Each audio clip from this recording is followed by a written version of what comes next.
Fuck nigga, and it's like that. Welcome back to another episode of Survival Time. We about to get into some shit that I've been told these bitch ass niggas about. I told these niggas that a lot of these gang bangers be gay.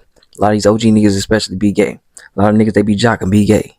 We finna get into what the fuck I said a while ago and some episodes ago that I did a while ago on a nigga named Monster Kody. Shouts out to Spider Loke for speaking on it, cause a bunch of niggas from back in the day done spoke on it, and niggas just be acting like they don't want to believe this shit happens. I could tell the truth about your G homie Monster Kody, who was sucking dick, smoking dope, wearing dresses downtown LA the day he died. If you gonna do that, I could tell the truth about your G homie Monster Kody, who was sucking, smoking dope, wearing dresses downtown LA the day he died.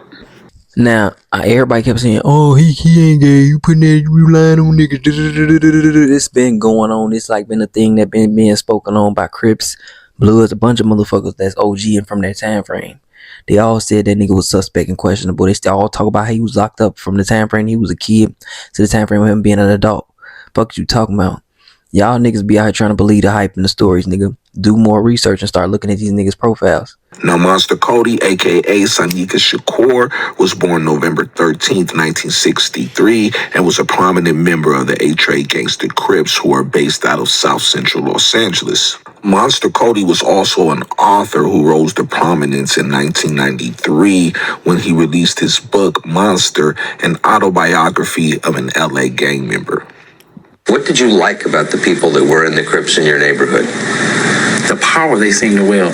They had this allure. They were free. See, you had two classes. You had the victims and you had the assailants. And the assailants always seemed to be my heroes because they seemed to come away victorious every time. So when I first heard these allegations, I approached... I'm gonna say this real fast.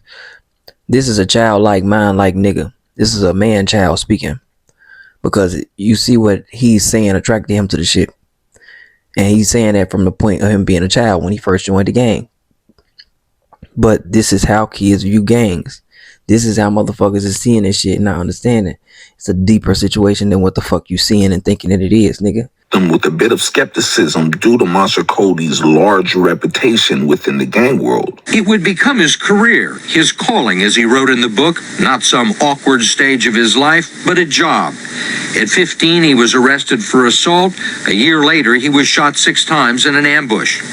He survived to become a general with the title OG, Original Gangster, a full-fledged ghetto star. Do you have any idea how many people you've killed? No, I don't even know. I wonder how many people Oliver North killed. I don't know. Or Norman Schwarzkopf. Why I'm even saying it as a childlike mind state is because of shit like this. He going tit for tat back and forth with a motherfucker. Like niggas like this can't give a straight answer because they don't have a straight answer for what they do. They don't have a straight answer for nothing that they can speak on or vouch for. Now, on one hand, where he's trying to compare niggas who going to war and shit like that, niggas is protecting their country. This nigga ain't protecting his fucking neighborhood. He actually causing turmoil in his neighborhood. These niggas ain't never bring nothing positive to the community, nigga. These niggas ain't help nobody. Who they save? They self? Nigga, fuck out of here. Like, this is why I say it's childlike minded, because you only giving out the part that helps your part to the story instead of seeing both sides of the fence. You straddling. And you need to be understanding and waking up when you get to a certain age. Man, this is wrong and this is right. It's one time. It's a time and a place for everything. And this is not the time. And this ain't the place. And this ain't the reason for what the fuck I need to be doing it for. End of the day. He's a hero, isn't he? I don't know. But you remember doing it? Yeah, no doubt about it. I was engaged in the war. But Spider Loke is standing on his allegations against Monster Kody. But don't take it from me. Sit back, relax, watch this clip, and we gonna come holler about it, y'all. Peace. A member of the East Coast Crips got violated just like Munchie B in his victim in the county jail a few months ago. He's never corrected that. All I'm gonna do is come on here and say this. If you're gonna do that, I could tell the truth about your G homie Monster Kody, who was sucking, smoking dope, wearing dresses downtown LA the day he died. These are things I never chose to say out of respect for you as a Kiwi on these platforms. But now you want to get on these platforms as kindred, friendly to me, and then lie on my homies? All right, you're gonna lie on me, tell the truth on you. So if you didn't know Monster Kody was smoking dope, sucking, wearing dresses downtown LA, now you know. I did not know that. Now you know. Or hear that. Now you know, for Def Do Gang. Now, Spider Oak says the reason why he put out these allegations into the world is because Aunt Hefe is always speaking on his homies from East Coast Crip. I spoke to Auntie Hefe about this on the phone. I told him, like, why you study popping it about the homies? I'm like, bro, I could have been said whoop-de-whoop about your boy. And Auntie Hefe was like, yeah, but why would you do that? That would be just going tit for tat. Exactly. That's how this go. Tit for tat, tat, tat, tat, rat-a-tat, tat, tat. Yeah, when you started, I've also, if you go look on my community tab on my YouTube channel, I went out my way to try to mediate and squash this, whatever you want to call this type of back and forth, this dynamic of exchange that Auntie Hefe and I are experiencing.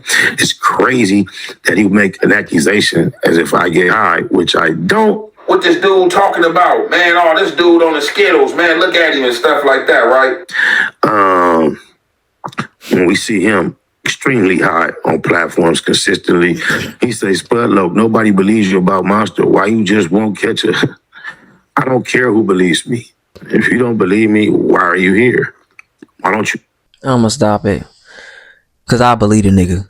But it ain't that I believe detail for detail what he's saying as far as him sucking dick and how he died and shit.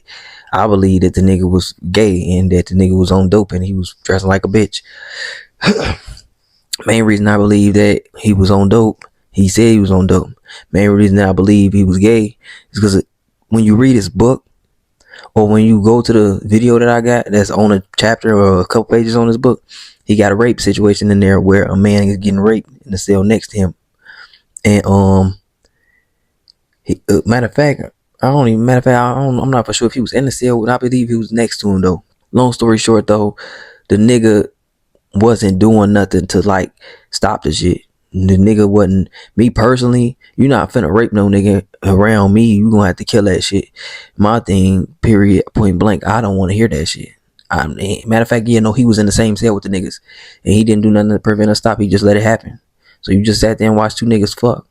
But that's how he put it in the book. Now, other motherfuckers said that they say it's went the other way. But that's my thing.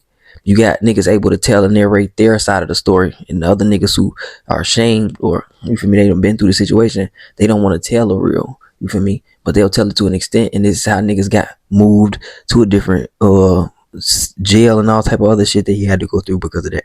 Another reason why I believe him is just because this rumor done been floating around for the longest, and if this motherfucking rumor done been floating around, bitch, it must be true. Because ain't nobody stop or deny it.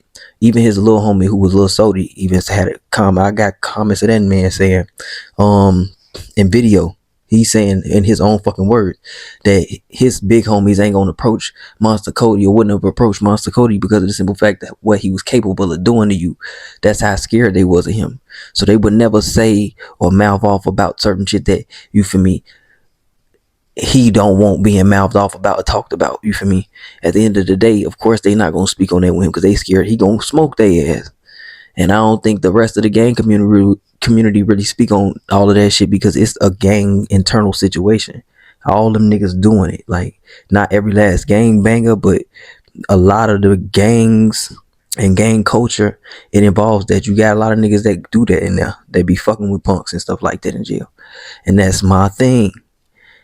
Y'all niggas need to be understanding what you following behind. Because do you really want to be locked away from pussy that long, bro? Like, I don't, just long enough to where I want to fuck another nigga. Like, that's just crazy, bro. It's like mind boggling. But no, my thing is, like, I'm not finna be putting myself in no situation where I'm finna risk my freedom for some niggas that don't get no fuck about me at the end of the day. And then it's gonna derail what I'm trying to do. And then a lot of these niggas don't have no plans. A lot of these niggas don't have no real upbringing. So then that's another thing too people got to think about. But they fall into these traps because they thinking that this is going to help, that's going to help, or these niggas is going to help, or them niggas going to help. Like, nah, you got to figure out the route that you're trying to go on and actually weigh it. Because if you're not looking at shit for what it actually is and you just looking at it like how this nigga Monster Kody just said, oh, I was enticed by this, that, and the third, you looking at the wrong side of the scale, my nigga. And that's just me. But y'all let me know what y'all think. Personally, I think this shit true. You feel me? Too many OG gangbangers done spoke on this. Too many niggas on his side of the fence even have spoken on this. They just ain't gave all the detail and nothing like that. They just insinuated that these are things that these niggas done participated in. But I get sick of niggas hiding this shit and acting like this, that, and the third because they want to hold this facade about gangbanging and all that. Like, y'all niggas is tripping, bro. Y'all niggas is tripping, bro. But y'all let me know what y'all think. Like, subscribe. Peace. We out, my nigga. We gone. Hey, gotta know your purpose, understand what worth is. These snakes is lurking, observing, trying to close your curtains. These hoes be perping.